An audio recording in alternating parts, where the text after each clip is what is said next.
Alrighty, let's see how we can create this slide fast and how it's going to look. You see, it's pretty amazing looking and has a nice effect to that. So how we can create that? It's easy. We need to have these 4 rectangles, and these rectangles that the text pastes in them. You need to create a text tag and create these rectangles and then select both of them and group them from here.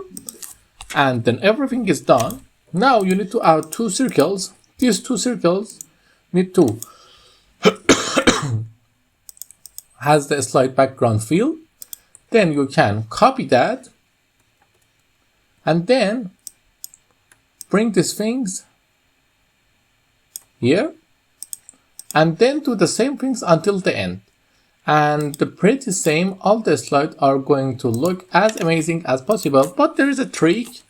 When you choose the slide background for your background and change the transition to morph, you can easily just change your background, for example, to this color,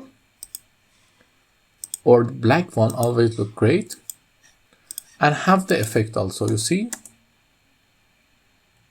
It's up to you, but the white is always going to look better. I hope you like it. If you like it, tell me in the comments. Have a